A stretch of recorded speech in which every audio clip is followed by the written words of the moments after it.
What's happening, Kai Greene? What's going on, Vlad? So big news. You're gonna be at the Arnold Classic. Did you hear that? News. But not as a competitor. Yeah. Yes. And that's a good thing. It's a good thing. Yeah, you're doing something different. Well, absolutely. And I definitely haven't been dieting. So You look great though. oh, thank you. I love my clothes. My clothes look good on me. Actually, So- make me look better. Live stream. Yes. You hosting. Yes. You and Flex Wheeler, That's right. The legend. the legend, yeah. That legend, Flex Wheeler. This is my first time that I get a chance to actually do some work on camera with the legend of his magnitude. That's really awesome. There's a little boy in me, fan and enthusiast of the sport that is very, very, very welcoming and excited about that opportunity. Thank you, Generation Iron. For sure. I'm excited because I think it's for the first time actual bodybuilders hosting the live stream. You guys are the main hosts, which is exciting, I think. That's what's up. Let's hear it for Bodybuilding. breakthroughs and wonderful opportunity with limitless possibilities. So what can people expect? So just briefly, tell me what can they expect from you two? What's gonna be different this year? What do you think? Hey, you know what? I am looking forward, very much looking forward to the opportunity to, be in front of the camera a little bit and get a chance to try to do a good job and, interact with Flex Wheeler, the legend of the sport. This is a really, really interesting time in our sport because there's so much change and so many new reasons to be very excited about what we're about to see. So 2017, I expect to be a really incredible year for fans and enthusiasts of the sport, and I am excited to see myself, and I'm very, very, very thankful for being able to be a part of this experience with Generation Iron. So I want to talk about the lineup this year. A lot of people, a lot of bodybuilding enthusiasts saying that it's a weak lineup this year. I want to ask your opinion. Wow. Well, I don't know about a weak lineup. That's probably one of the more dynamic and action-packed lineups we've gotten a chance to see in a long time. Even though you have the reigning Mr. Olympia of the 212 not participating in this event, you still have some very, very strong power hitters, in that lineup, and it's going to be really, really exciting to see how this thing actually goes down. I want to give some, just bring up some names basically for you to react to. But, ultimately we have, I'm not going to say every name, but I want to get your opinion on some of these guys. Obviously we have David Henry. David Henry. A great bodybuilder, one of the legends. Incredible bodybuilder, and one of those guys that just have action packed with muscle. From the toe up to the flow up, from the flow up all the way up. This guy is just really, really worth his weight in muscle. He packs on more muscle per square inch than a lot of the guys in the heavier open class. So he is definitely somebody to watch and has been for more than a decade. Very dangerous opponent, I think. Now, of course, we have Jose Raymond. Raymond. Who won Arnold Classic before. Yes. We have Hidetori Yamagishi, last year's champion. Quincy Winkler. Who? Quincy Winkler? Ruli's brother. Is that who that is? That's who that is. Wow. Let's hear it for keeping it in the family. I haven't heard much from him in bodybuilding in a while. I think he was doing smaller shows, but this is a big show for him. Yeah, well, he's spent some time growing. I'm excited to see what he brings to the stage. I know he's been competing for quite some time on the lower level of the sport. Different smaller shows, yeah.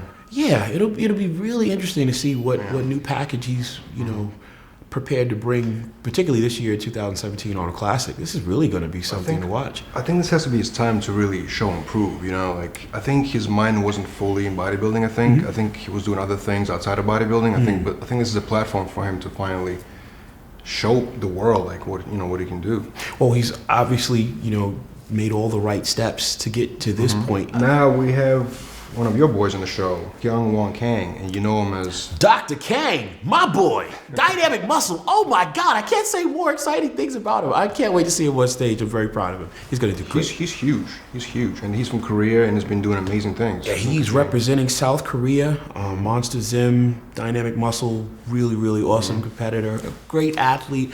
He actually, has been really, really working for quite some time. This is this is a really breakthrough year for him, and just very excited to see these things come together. I really wish him well. I'm looking forward to seeing him do really good things. Now, lastly, we have Ahmad Ashkanani from Kuwait, from the Oxygen Gym, Oxygen crew. They've been doing major things. It seems like that crew is really expanding, and a lot of Americans going there. Yeah. They train over in Kuwait. You've been there before. Yeah, but not like that though. Not like that. No. They've really gotten a chance to really develop something amazing over there. Right. They've done so much growing, so much. Yeah, it's incredible. Yeah, you know what? I'm really excited to see what's going to happen. Short bodybuilder, but packed very densely, packed muscle, and hungry. Very, very hungry. The Middle East, believe it or not, has a tremendous amount of bodybuilding talent that is just all over the place. It's really going to be very interesting to see what happens, not just this year, but in the coming 5 years with the talent that they have coming out of their camps there. It's just really, really exciting. And then lastly, I'm going to mention Guy Sistorino, another great competitor from New York. Absolutely. New York, born and bred, hometown boy. A lot of respect for him. He's probably the hardest working athlete that I've gotten a chance to see, other than myself. No, but man, he's really a hard worker, and his physique has improved so much. He's put on so much muscle in the last 7 years. It would really be just awesome to see him step into his greatness this year. I think this is definitely a good time for him. I'm excited to see what he does. So Kai, I saw you recently having a debate on East Coast Mecca with Steve Weinberger. Oh yeah, remember that? Wow. It was a great debate, and kind of going back and forth on what's going to be more popular, bodybuilding or the classic bodybuilding. But it seems as of now, the open division is still, brings in the most attention. With good reason. With good reason. Of course. So open division, Arnold Classic. People are saying it's a weaker lineup than usual. That's what I keep hearing everywhere. I mean, you know what? I've heard people say that, at different other times with different other shows, and I find it very, very difficult at times. I struggle with that only because, this is the biggest show of the season, and it's very early in the season. A lot of times for a lot of the athletes to get ready and be firing on all cylinders for the earlier shows in the season, it requires a lot of prep work to be done, even when other people are with their families celebrating the holidays, Thanksgiving, Christmas, New Year's. I think that becomes one of those things that have to be sacrificed. And I think the industry is in the midst of a whole lot of changing, and there was another time when people might not have known that the Arnold was such a show to hold to such a high regard and such high esteem.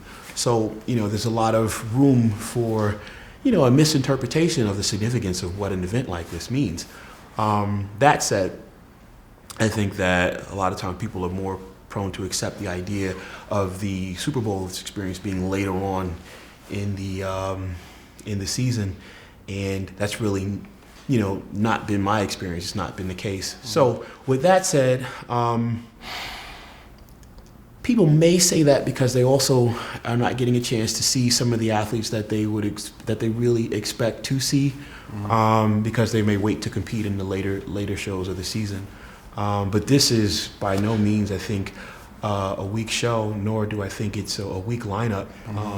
You have a number of big names that are going into this event. You had the runner-up from the last year, and that's Cedric McMillan.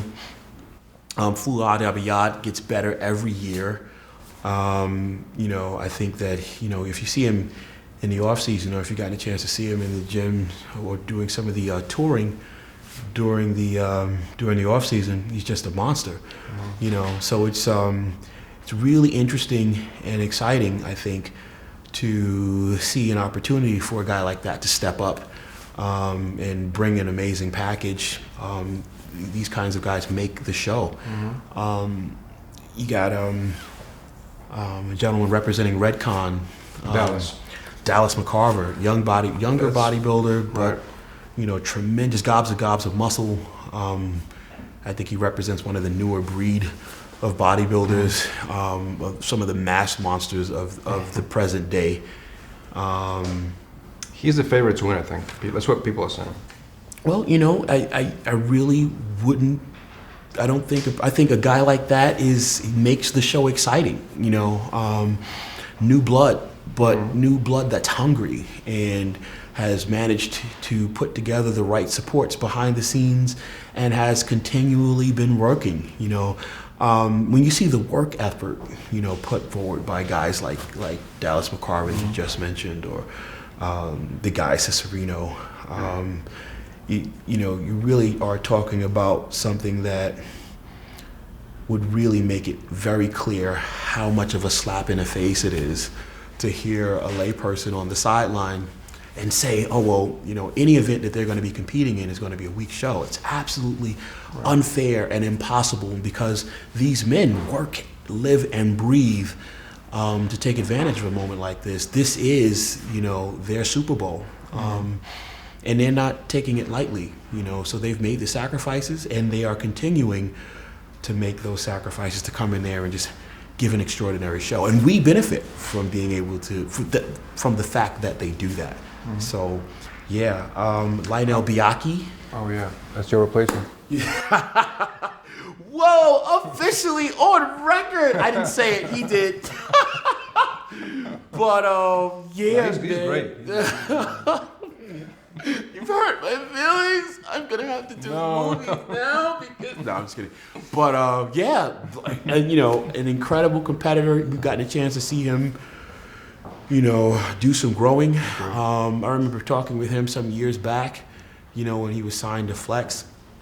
When he was first signed to Flex, back when, Alan Donnelly was still, around and in charge, and he had an incredible amount of potential then. It's just really, really interesting to see what's going to happen when he starts to step into his own. Believe it or not, Lionel Biaki is training with my coach, George Farah. Shout out to George Farah. Got to give a lot of love to George Farah. Absolutely. Now, I'm very excited about Juan Morel coming back, because he took, I think, almost a year off, actually. And he made a statement, I think, last year when he's taking a year off. I think it was after New York Pro. So it's actually excited to see him come back. Oh man, but he's one of those guys that have been continuing to improve his game. He's been just steadily coming up. Tremendous muscle in his upper body. His legs are just continuing to improve. He's just a really, really, really something to watch. He just works. He really works. He's just a really bodybuilder's bodybuilder, and anybody who's getting a chance to get out to Steve Weinberger's gym in Syosset, he's there. He's there all the time. You will see him. He's a fixture in that gym, not just hanging out, but he is working on his process to improve. I am excited to see what his package looks like this year. I think he's expecting to do some really, really good things, and I think if you're looking out, you will definitely be surprised. He's one of those guys that I admire, because of his work ethic, and believe it or not, he really, really is working from a lot of different angles. He's one of those guys that really cannot be outworked. You really bite off more than you chew when you think about, well, I'm going to outwork that guy. That guy is like a Branch Warren, just some of these workhorse guys that, so it's exciting to see when a guy like that is coming in. You can't look at a lineup with a name like, Juan Morel on it and think, oh, well, this is going to be a weak show. No, name after name, when you understand what each of these guys represent in the work effort, it's reason to be excited, and I'm excited about 2017's Arnold Classic. What was your most memorable moment about last year's Arnold, you being there competing? My most memorable moment? Oh man, there's so many of them. So man, it's crazy. Most memorable. There's a lot of them. There's a lot of them. Was it just a special for you to win that time, and versus your first time winning Arnold Classic? Did it still feel special for you to get that title? Absolutely. I think the very first Arnold Classic title you won, there's this sigh of I couldn't do it. You know, it's one thing to think about it. It's one thing to prophesize that you can. It's one thing to talk about it, you know, but it's something else to get there and to get on the other side and to prove that everything that you were working towards as you believed were right, you know. So it's that aha moment. So yeah, to answer your question, absolutely. I think the last Arnold Classic that my team and I were able to win was definitely just as moving behind the scenes then as the first, if not more.